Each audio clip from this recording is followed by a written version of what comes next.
অনেক সুন্দর একটা হলুদের মেকআপ নিয়ে আমি আজকে চলে আসলাম। আসসালামু আলাইকুম, আমি জামিন কলি চলে আসলাম জেন্টস মেকওভার থেকে নতুন একটি মেকআপ টিউটোরিয়াল নিয়ে। আজকে আমি আপুর একটা হলুদের মেকআপ টিউটোরিয়াল দেখাচ্ছি। আজকে আপুর হলুদের মেকআপ ছিল। সো প্রথমে আমি আপুর হলুদের গয়নাগুলো দেখিয়ে দিলাম আর হলুদের ওড়নাটা দেখিয়ে দিচ্ছি। প্রথমে আমি আপুর ফেসটাকে সুন্দর করে ময়শ্চারাইজ করে নিচ্ছি, তারপর আমি একটা প্রাইমার অ্যাপ্লাই করে নিলাম।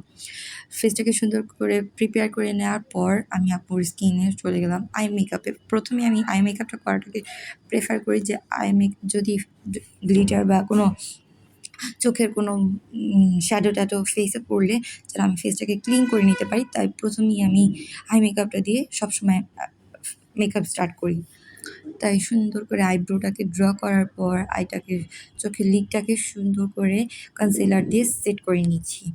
ফুল আই লুক করার জন্য আমি প্রথমেই কনসিলার দিয়ে সুন্দর করে একটা আই বেস ক্রিয়েট করে নিচ্ছি। কনসিলারটাকে ব্লেন্ড করে নিচ্ছি বিউটি ব্লেন্ডারের সাহায্যে। আমার ভয়েসটার জন্য একদমই দুঃখিত, বিকজ প্রচণ্ড শরীর খারাপ, যার কারণে আমি কিছুদিন ধরে ভিডিও দিতে পারছি না। আর আমার ভয়েসটাও একদম নষ্ট হয়ে গেছে। ঠান্ডার কারণে আপনারা বুঝতে পারছেন, সিজন চেঞ্জ হচ্ছে, অসুস্থতা তো লেগেই থাকবে। সো মেকআপ কন্টিনিউ করা যাক। প্রথমে আমি ইয়েলো কালারের, যেহেতু হলুদের মেকআপ, ইয়েলোর একটা টাচ না থাকলে হবেই না। সো হলুদের লুকের জন্য প্রথমে ইয়েলো কালার শ্যাডো দিয়ে ফুল লিডটাকে শ্যাডো করার পর প্রথমে কর্নারে আমি গ্রিন কালার শ্যাডো দেওয়ার পর অরেঞ্জ কালার দিয়ে সুন্দর করে একদম মিসম্যাচ করে নিলাম।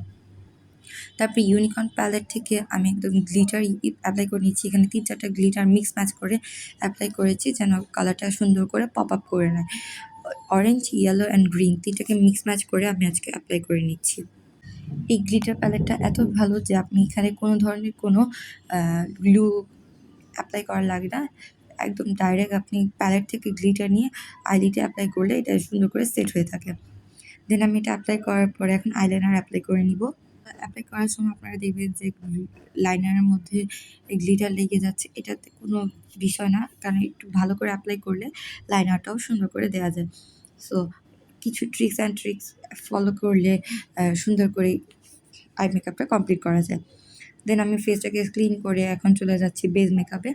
সুন্দর করে আমি আপুর যেখানে কারেক্টিং করার প্রয়োজন সেখানে কালার কারেক্টিং করে নিচ্ছি। দেন সেটাকেও বিউটি ব্লেন্ডারের সাহায্যে সুন্দর করে ব্লেন্ড করে নিচ্ছি। আজকে ভিডিওটা একটু লং হয়ে যাচ্ছে কারণ আমি ডিটেলসে আপনাদের সাথে মেকআপটাকে শেয়ার করে নিচ্ছি। ক্যামেরার সেটিংটা আজকে একটু সুন্দর হয়নি, বিকজ ক্যামেরাটা একটু দূরে হয়ে গেছে। ক্যামেরা একটু উঁচুতে রাখা উচিত ছিল। বললামই তো, কী যে হলো মেকআপটা আমি বুঝতে পারছি না, বাট মেকআপটা কিন্তু মাশাআল্লাহ এত সুন্দর হয়েছিল। সারা রাত ছিল আপুর ফেসে, এত সুন্দর ছিল, যেহেতু হলুদের মেকআপ অনেক সুন্দর আর অনেক লং লাস্টিং আছে। এটা কিন্তু আপু ফটোশ্যুটও করেছে, এত সুন্দর হয়েছে যে কী বলবো। দেন আমি ক্যামেরাটাকে আবার একটু সুন্দর করে সেট করার জন্য একটু সরিয়ে নিয়েছিলাম। দেন আমি আমার সিক্রেট বেসটাকে আপুর ফেসে সুন্দর করে অ্যাপ্লাই করে নিলাম, ফাউন্ডেশন বেসটা। দেন সেটাকেও সুন্দর করে বিউটি ব্লেন্ডারের সাহায্যে ব্লেন্ড করে নিচ্ছি। এটা একটু ফাস্ট ফরওয়ার্ড করে দিয়েছি যেন একটু তাড়াতাড়ি দেখানো যাচ্ছে। আমরা সবাই জানি ব্লেন্ডিংটা কত বেশি ইম্পর্ট্যান্ট। যদি আমি ব্লেন্ডিংটা সুন্দর করে না করি তাহলে একটা হার্ড লাইন চলে আসবে। আর অনেকেরই স্মাইল লাইন, দেন হচ্ছে নাকের পাশ থেকে মেকআপ উঠে যায়। তখন আপনারা সেখানে কী করবেন সেটাও জানতে আমাদের কমেন্ট করবেন। আমি সেখানেও ট্রিক্স আপনাদেরকে জানিয়ে দেব। কিছু ট্রিক্স আছে যেগুলো ফলো করলে কখনোই আপনাদের এখানে মেকআপগুলো উঠে যাবে না। দেন আমি এখন সুন্দর করে আবার মেকআপে চলে যাই। আমি এখানে কিছু হাইলাইটার করে নিচ্ছি। হাইলাইটিং পয়েন্টগুলোতে হাইলাইটিং কনসিলার অ্যাপ্লাই করে নিলাম। একটু আপুর বেসটাকে একটু হাইলাইট করে নিচ্ছি। যেখানে আমার হাইলাইট করার প্রয়োজন সেটাকেও সুন্দর করে বিউটি ব্লেন্ডারের সাহায্যে ব্লেন্ড করে নিচ্ছি। ব্লেন্ড। মাশাআল্লাহ, আপুকে সাজার পর আপুর লুকটা এত সুন্দর করে চলে আসছিল। আর আপুর হেয়ার স্টাইলটাও কেমন লেগেছে অবশ্যই জানিয়ে দেবেন। আপুর যেহেতু fluffy hair, so hair style যতই সুন্দর করে ট্রাই করেছি তত সুন্দর আসেনি, কিন্তু যথেষ্ট এসেছে। আপুকে মাশাআল্লাহ অনেক সুন্দর লেগেছে। তারপরে আমি সুন্দর করে কন্ট্রোলিং করে নিচ্ছিলাম আপুর ফেসটাকে, যেহেতু আপুর ফেসটাকে আপু বলছিল যে কন্ট্রোলের থেকেও বেশি ব্লাশটা দেওয়ার। মাঝখানে আমার ভাই চলে এসেছিলো। দেন কন্ট্রোল করার পর ব্লাশ অ্যাপ্লাই করে দিচ্ছিলাম, যেহেতু আপু ব্লাশ বলেছিল একটু বেশি মাত্রায় দেওয়াতে, সো আমি একটু ব্লাশটা বেশি করে দিচ্ছিলাম। দেন কন্ট্রোলের সাথে ব্লাশটাকে সুন্দর করে ব্লেন্ড করে দিচ্ছিলাম। দেন হোয়াইট কাজল অ্যাপ্লাই করে দিচ্ছিলাম। আমি কী করেছি, আমি আপুকে আজকে সম্পূর্ণ মেকআপ করে দেওয়ার পর এন্ডিংয়ে যে ল্যাশ অ্যাপ্লাই করেছি, আর সেটাও আমি আপনাদেরকে লাস্ট মোমেন্টে বলে দিব। যে একটা ব্রাইডকে কমফোর্ট জোন থেকে কীভাবে রাখার জন্য আমি লাস্টে আইল্যাশ অ্যাপ্লাই করেছি। আর আপুকে আমি এখন করছি হচ্ছে লোয়ার ল্যাশে সুন্দর করে আইশ্যাডো অ্যাপ্লাই করে দিচ্ছি। আপুকে আমি আজকে লেন্স পরানোর ট্রাই করিনি, কারণ লাস্ট মেকআপে আপনারা দেখেছেন যে আপু লেন্স একদমই পড়তে পারে না। কিন্তু আমরা জানি যে যদি লেন্স পরানো হয় তাহলে মেকআপটা কত বেশি সুন্দর হয়। যেহেতু আপু লেন্স পড়তে পারে না, সো শুধু আপুকে জোর করে আপুর চোখটাকে নষ্ট করার ট্রাই করলাম না। দেন আমরা হাইলাইট করে নিচ্ছি, আপুর ফেসটাকে হাইলাইট করে নিচ্ছি। হাইলাইটার সব মেয়েদের পছন্দ। আর আপুর তো মাশাআল্লাহ আমার মতো হাইলাইটার খুবই বেশি পছন্দ। তা আপুও বলছিল যে একটু হাইলাইট করে। আর রাতের বেলা ফাংশন যেহেতু ছিল, তাই হাইলাইটারটাও আমি আপুকে একটু বেশি বেশি করেই দিচ্ছিলাম।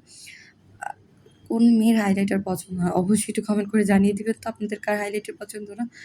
তারপর আমি আপুকে একটু লিপ লাইন করে দিচ্ছিলাম। আর লিপস্টিকটা আপু বলছিল আপু নিজের হাতেই পরবে। সো আপুকে নিজের হাতে একটা পিঙ্ক কালারের লিপস্টিক পরে নিচ্ছিল, রানী গোলাপি কালার। দেন আমি আপুকে একে একে করে সব জুয়েলারিগুলো পরিয়ে দিচ্ছিলাম।